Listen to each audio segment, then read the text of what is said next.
Jimena López está en contacto con Laudatistas, el programa de la Alameda, es presidenta del puerto de Quequén, fue secretaria de la gestión de transporte durante el 2022 y 2023, fue diputada nacional del 2019 al 2022, importante y destacada también activista del movimiento feminista y la segunda candidata de Fuerza Patria en provincia de Buenos Aires. ¿Cómo estás, Jimena? Buenas tardes. Acá Gustavo Vera y Ximena y Facundo. Hola Gustavo, hola Ximena, hola Facundo, ¿cómo están? Hola, compañera. Muy bien, bueno, a ver, estuvimos analizando en la primera parte del programa todas las repercusiones de la renuncia de Perdi y el escándalo que suscitó. ¿Qué reflexiones te genera esto y qué reflexiones te genera el triple narcofemicidio que ha ocurrido recientemente en Florencio Varela? Son dos hechos que acaban de conmover el país y que tienen como común denominador vinculaciones con el narcotráfico. Sí, por un lado, a ver, en el caso, vamos a empezar por ahí por lo que más me he dedicado, soy trabajadora social. En el caso del triple femicidio, claramente me parece una situación muy injusta y que hay que poner arriba de la mesa sin un análisis moral, sin un análisis de lo que están pasando en nuestros barrios populares, en nuestras barriadas con los pibes y sobre todo con las pibas, porque nadie elige, si se quiere, libremente Ujú. prostituirse a los 15, ni a los 20, ni a los 16, ni a los 17. Hay un modelo de consumo feroz, que no de consumo de sustancias, de consumo de ropas, de marcas, de esta cosa de tener dólares, del mal llamado éxito, que hace que los pibes que están y las pibas que están en los márgenes de nuestra estructura social por vulnerabilidad, por condiciones de pobreza, encuentren una inmediatez que inclusive les sirve al sostén de familia. O sea, porque también hay que decir eso, se llaman economías de los ilegalismos y tiene que ver como una forma de estrategia de supervivencia, que no estoy diciendo que esté bien ni que esté mal, estoy diciendo lo que está pasando en nuestras barriadas. Sí. Claramente culpabilizar a la familia no salva de nada. O sea, ese es el hilo más fino por donde cortar.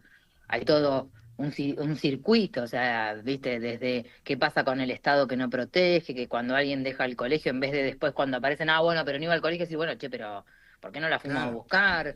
claro. ¿Por qué no estaba? ¿Por qué no ofrecimos otra facilidad para que sostenga la escolaridad?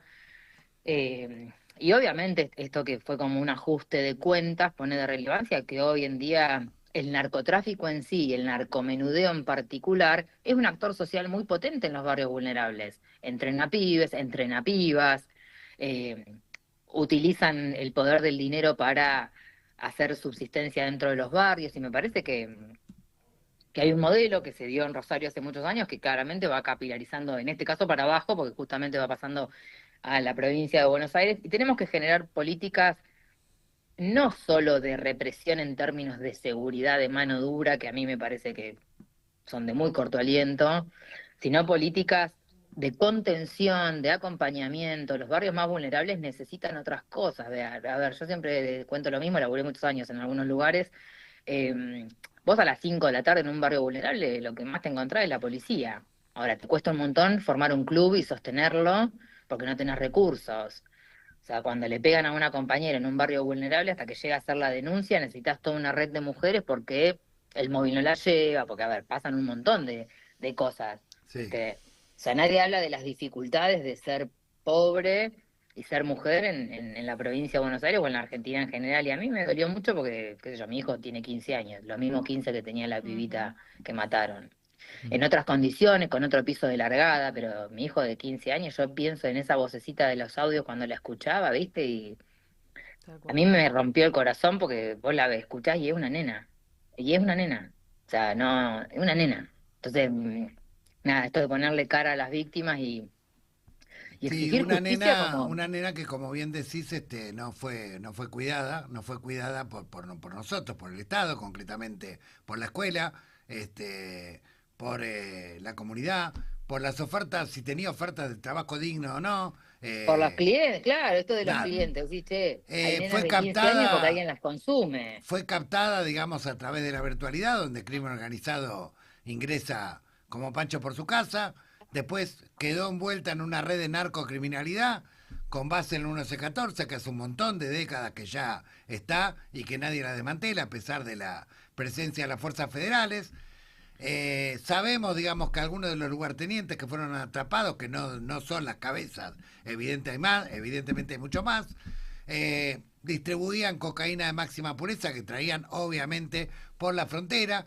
Por eso yo te establecía un común denominador, de alguna manera, porque la sociedad como que ha tenido dos situaciones conmocionantes. Obviamente la de Varela infinitamente más que la otra, pero la otra que ha también conmocionado mucho es mostrar gráficamente cómo un primer candidato a diputado de una de las fuerzas principales que compiten en las próximas elecciones había sido financiado abiertamente por un narcotraficante que ya está condenado por la justicia norteamericana, que tiene un pedido de extradición hace 4 o 5 años, que le prestaba aviones, le transfería dinero, autos, etcétera, etcétera, etcétera. Y si esto no está, de alguna manera, estas dos cuestiones aparentemente desconectadas, no tienen un común denominador que tiene que ver con la opacidad. Seguramente lo tiene. Estaba tratando de terminar el análisis Sí, para sí, sí, te el escuchamos. narcotráfico es un sistema de delitos conexos. No aparece un punto y nada más.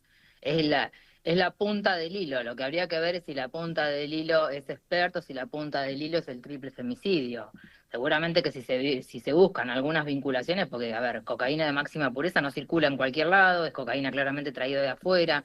¿Qué pasa con nuestras fronteras, que es un colador?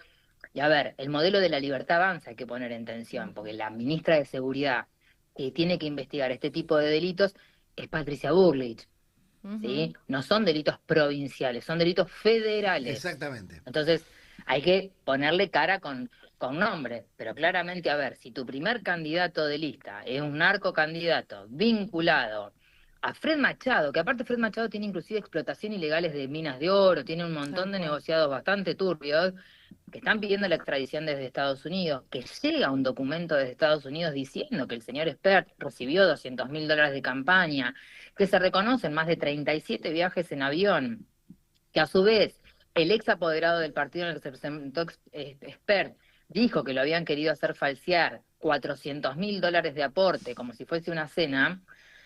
Claramente es un ecosistema basado en el narcotráfico que tiene otros delitos conexos como es la trata de personas, como el negocio de las armas, como son este tipo de organizaciones delictuales con mayor nivel de complejidad. Ahora que Spert me venga a decir que fue una opereta y esté jugando como si fuese el último héroe de la patriada, no, señor, usted es un narcocandidato. Usted tiene que dar explicaciones en la justicia. Usted tiene que decir cómo acrecentó su patrimonio. Usted le debe la cara a la sociedad. Entonces, yo cada vez que lo escucho, viste, oscilo entre la indignación, la bronca por este atropello, porque inclusive que estemos hoy discutiendo si las boletas las va a imprimir la Libertad Avanza en un modelo que tenemos, el nivel de pobreza que estamos teniendo, el problema de la Agencia Nacional de Discapacidad con el 3%, el 8% españolo, Karina, las criptomonedas de Libra, el oro que desaparecieron, y todo esto es una vergüenza. Me parece que yo no les voy a permitir que me tiren un telón de humo con el tema de las boletas. Las boletas no las tienen que imprimir porque hay un calendario electoral que aprueba determinadas formalidades, porque primero que nada la renuncia de espera hay que aceptarla, y eso es una burocracia. El señor no era un trabajador de la ley de contrato de trabajo que manda un telegrama y se desvincula. Tiene que haber una aceptación de la renuncia. Entonces, no pueden arengar la primer candidatura de Santilli porque tampoco se trastoca la paridad. La primer candidata tiene que ser Karen Reichardt. Si ellos quieren blanquearse, que no utilicen el sistema electoral para esto. Claro, tal cual. Ahora, la última pregunta, Jimé.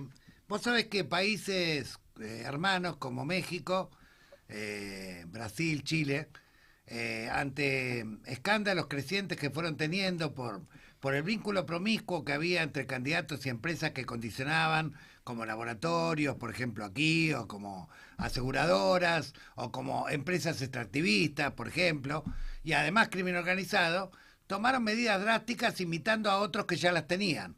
Canadá, Australia, Francia, Suecia, Israel, entre otros, tienen un sistema de financiamiento de partidos que prohíbe totalmente cualquier tipo de financiamiento de corporación, empresa privada, sindicato, figura jurídica. Solamente es un financiamiento estatal y con aportes individuales acorde al salario y al patrimonio bancarizados de afiliados o simpatizantes de esa fuerza. Bien, acá en Latinoamérica, recientemente México Brasil y Chile en los últimos 5 o 6 años han adoptado medidas similares prohibiendo completamente el financiamiento de alguna manera de corporaciones porque da lugar a todo tipo de trapisonda. Y de hecho recordábamos hoy en la editorial que la Cámara Nacional Electoral en marzo del 2023 alertó a todos los apoderados respecto a, bueno, después de, ¿te acordás la denuncia de los aportantes truchos y un montón de escándalos que ocurrieron sistemáticamente en diferentes elecciones,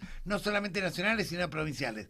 ¿No te parece que tendríamos que empezar a, por lo menos como condición necesaria, por supuesto que no es suficiente, pero como condición necesaria, garantizar, digamos, que el Estado garantice la libre participación de los partidos, de los frentes, en los comicios, como era más o menos en los 80, y prohibir cualquier tipo de financiamiento corporativo privado, porque esto da pie a cualquier tipo de relación promiscua que termina o en corrupción, o en coimas, o en crimen organizado, en Españolo o en Esper. Tal cual, sí, coincido, Gustavo. Y aparte, se termina usando todo el andamiaje de la política para blanquear dinero. Porque en realidad es una forma de ingreso de dinero que viene claramente de una economía que es ilegal, como el tráfico de drogas, de personas, de armas, entra a un sistema que es formal. Porque vos me decís, yo te doy tanta cantidad de dinero, sos una empresa vinculada a algo que podés tener atrás algún tipo de negocio no santo. Vos declarás que me das tanta plata, yo declaro que los gasto, y si no fue así, y esa plata después circula, o sea, hay un montón de mecanismos que hay que tener todo el tiempo, una lupa, inclusive a nosotros la exigencia, yo hoy contaba en otra radio, yo tengo una contadora específicamente para que me haga las declaraciones juradas, primero porque yo soy bastante desprolija con el tema de los papeles y demás, y siempre junto todo lo desde el banco, pero yo, por ejemplo, el 31 de diciembre tuve que informar cuánta plata tenía en la cuenta. Yo tengo cuenta sueldo, no tengo una cuenta de banco, Sí, claro. y son argentina de la banca pública, tampoco está en Seychelles ni nada por el estilo. Eh, Informar cuánto dinero tenía, las tarjetas, si había comprado algo, y yo lo tengo que hacer cada 6 meses, y es un ejercicio para el cual claramente yo tengo una profesional con matrícula habilitada que me hace las declaraciones juradas para poder subir, y eso lo tendríamos que hacer todos. Si Expert se compró una casa con dinero del narcolavado, en algún punto es un blanqueo. Así es. ¿Cómo acredita que esa? Porque una cosa es comprarte una casa con un crédito que todos hemos tenido, que vas pagando mensualmente con la plata de tu sueldo, de tu dieta, de tu salario, de tu empresa, de lo que sea. Ahora, yo no tengo $200.000 en mi casa para sacar de abajo de la alfombra. Tal Entonces, cual, me, tal cual. me parece que también él termina en esto de que ellos, viste, a mí me molesta sobremanera cuando decían no, porque nosotros venimos contra la casta, o no nos interesa la política. ¿Qué es lo que no les interesa de la política? Si utilizan todos los resortes de la política para autogenerarse impunidad, ¿qué es lo que no les interesa? Porque Spert quedó de primer candidato, entre esos porque es el modelo cabal de la Libertad Avanza para desguazar el Estado, para todo. Pero aparte, porque de pasar el 26 de octubre, Spert también tenía fueros. Tal cual. Así es. Tal Bueno, cual. Jimé, te vamos a volver a entrevistar. Te agradecemos muchísimo. Tenemos al compañero, el hermano Gustavo Carrara, que nos quiere contar un poco lo que pasó en Luján en los últimos minutos que nos quedan. Y Sí, bueno, desde ya que, bueno, contamos con vos para ver si en el Congreso podemos empezar a pensar más estructuralmente una ley de financiamiento acorde a la que adoptaron los hermanos de latinoamericanos para cortar de alguna manera de cuajo cualquier tipo de trapisonda que permita el ingreso del crimen organizado en la política o de la corrupción, ¿no? Por lo menos como condición necesaria. tal cual. Claramente tiene que haber un mejor sistema y una mejor democracia para todos. Y eso también tiene que ver con la transparencia de los partidos políticos. Muchas gracias, Gustavo. Es un lujo para mí hablar con ustedes tres. Gracias, Jimena. Gracias, Facundo. Y Gracias. obviamente a disposición durante toda la campaña y el 27 de octubre también para pensar leyes mejores para nuestro pueblo, claramente.